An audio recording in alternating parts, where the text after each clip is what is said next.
क्या प्रधानमंत्री मोदी वही गलती दोहराने जा रहे हैं जो गलती वाजपेयी जी किए थे 1999 में और उनके एक वोट से सरकार गिर गई थी? क्या मोदी जी फिर से वही समीकरण, वही नीति और सिद्धांत पे काम करने जा रहे हैं? आज हम एक-एक करके उन सभी पे चर्चा करेंगे कि कैसे एक वोट से सरकार गिरी थी और आज फिर से वही स्थितियाँ बन रही है, वही पार्टियाँ साथ में हैं, वही नीतियाँ हैं और इस बार भी समर्थन सभी पार्टियों का मिलने भी जा रहा है, लेकिन फिर भी यह डर बना रहेगा कि एक वोट से सरकार न गिर जाए। यह कहानी है 17 अप्रैल 1999 की, जब अटल बिहारी वाजपेयी सरकार चला रही थी। 13 महीने सरकार चल चुकी थी। इसी बीच एआईएडीएमके की जयललिता उस समय हुआ करती थी और उन्होंने समर्थन वाजपेयी जी की सरकार से खींच लेती हैं और इसके बाद मायावती भी खींचती है समर्थन। और क्या होता है, सरकार अल्पमत में आ जाती है। नेशनल कॉन्फ्रेंस के द्वारा भी नाराजगी व्यक्त की जाती है और इसी कड़ी में वाजपेयी जी की सरकार की स्थिति डवाडोल हो जाती है। मायावती संसद में सीधे सीधे अपने सांसदों की तरफ देखती है और कहती है सीधे सीधे लाल बटन दबाओ।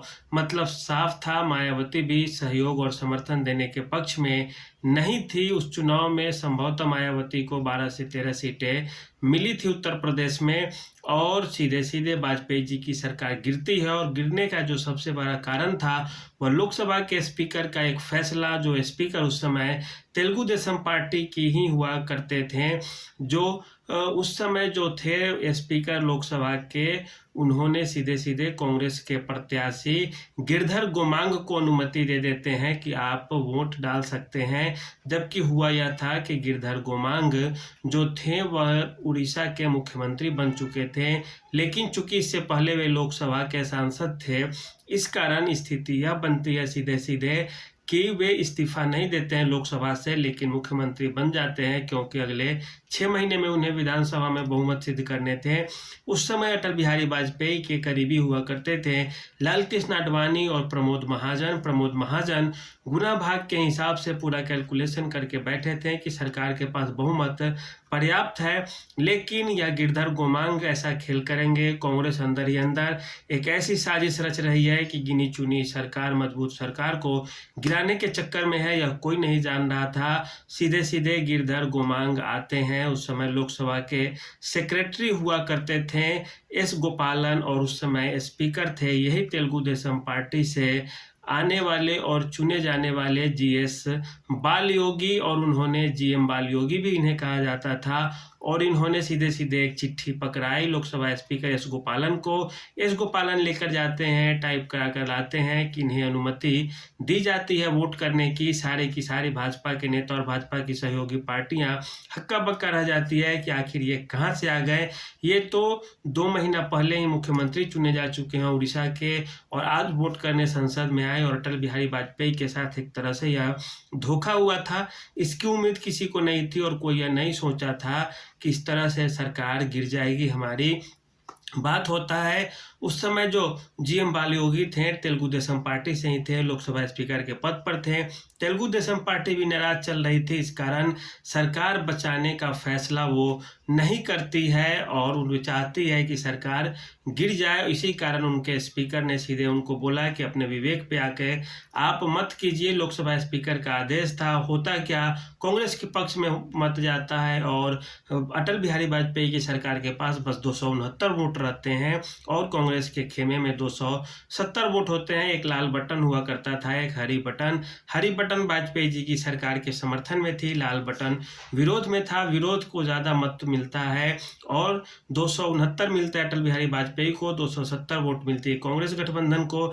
इस तरह से केवल एक वोट से अटल बिहारी वाजपेयी की सरकार गिर जाती है और इस तरह से जो है फिर से चुनाव होने के संकेत मिलने लगते हैं। फिर से चुनाव कराने की तैयारी शुरू होने लगती है। और अभी जब देखें आप तो यही स्थिति नरेंद्र मोदी की सरकार के साथ भी है। नरेंद्र मोदी की सरकार में भी तेलुगु देशम पार्टी लोकसभा स्पीकर का पद मांग रही है, लेकिन नरेंद्र मोदी की सरकार पिछले घटनाओं से सीखते हुए लोकसभा स्पीकर का पद किसी भी सहयोगी पार्टियों को देने के मूड में नहीं है और वो देगी भी नहीं, क्योंकि लोकसभा स्पीकर का पद जैसे ही उन्हें मिलेगा कई सारे उनको अधिकार मिल जाएंगे। उदाहरण के लिए सबसे बड़ा अधिकार यह होता है कि पार्टी के पास बहुमत है या नहीं है। अगर क्रॉस वोटिंग की स्थिति पैदा होती है तो इसमें क्या करना है क्या नहीं करना है, यह भी लोकसभा स्पीकर के पास चला जाएगा पावर।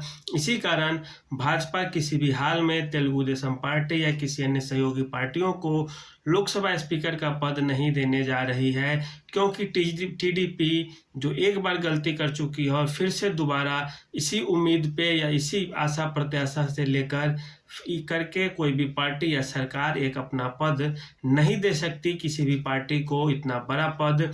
यही कारण है तेलुगु देशम पार्टी से लोकसभा स्पीकर का पद मांगे जाने के बावजूद सरकार यह पद किसी को नहीं देगी अपने पार्टी के अनुभवी और पुराने और कद्दावर नेताओं को छोड़कर। तो यह घटना थी अटल बिहारी वाजपेयी की सरकार की, जब एक वोटों से गिर गई थी। उस समय जो सेक्रेटरी थे लोकसभा के एस गोपालन थे, उस समय जो लोकसभा के स्पीकर थे वो जीएम बाल योगी थे, और जो वोट करने वाले सांसद थे कांग्रेस के वे उड़ीसा से आते थे और उनका नाम था गिरिधर गोमांग। अटल बिहारी वाजपेयी की सरकार तुरंत अल्पमत में आती है, फिर से कारगिल का युद्ध चल रहा होता है, थोड़ा गैप मिलता है, उसके बाद सीधे सीधे फिर से चुनाव होते हैं। कांग्रेस ने जो ये गलती की थी उसका खामियाजा कांग्रेस को भुगतना पड़ा था, क्योंकि पिछले चुनाव में जब 1998 में जब चुनाव हुए थे तो कांग्रेस को आई थी 141 सीटें, और वही कांग्रेस घट करके अटल बिहारी वाजपेयी के साथ धोखा करने के बाद उनके सीटों की संख्या 114 हो जाती है। उत्तर प्रदेश में जो 58 सीटें आई थी भाजपा को 1998 में, वही वहाँ पे कल्याण सिंह और अटल बिहारी वाजपेयी के सरकार दोनों के बीच टकराव होने के कारण वहाँ पे लोगों के अंदर थोड़ी गलत फीडबैक जाती है भाजपा की, और जो भाजपा 1998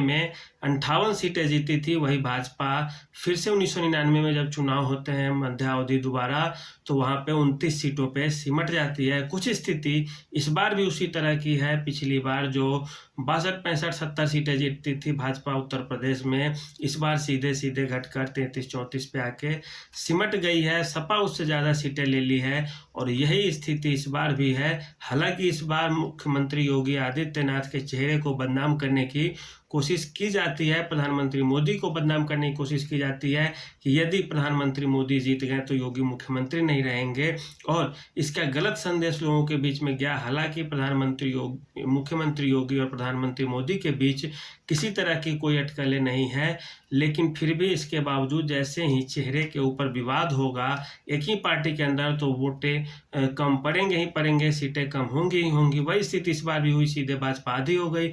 उस समय भी भाजपा 58 से 29 हो गई थी, और जो उस समय जो बड़े चेहरे थे लालकृष्ण आडवाणी, प्रमोद महाजन, अटल बिहारी वाजपेयी, यही तीनों का था। इस समय भी राजनाथ सिंह है, अमित शाह है, प्रधानमंत्री मोदी है। स्थितियां कमोबेश उसी तरह की है, लेकिन स्थिति सारी की सारी बदली सी है। फिर भी लोकसभा स्पीकर का पद इतनी आसानी से भाजपा नहीं देगी किसी सहयोगी पार्टी को, क्योंकि एक वोटों से मिली हार भाजपा के जहन में आज भी जिंदा होगा, और जब याद करते होंगे तो इनकी रूह कांप जाती होगी कि आखिर राजनीति में इतना बड़ा झटका भी मिलता है। भले ही कारण कुछ भी रहा हो, लेकिन कटु सत्य तो यही है। आज के लिए इतना ही, धन्यवाद।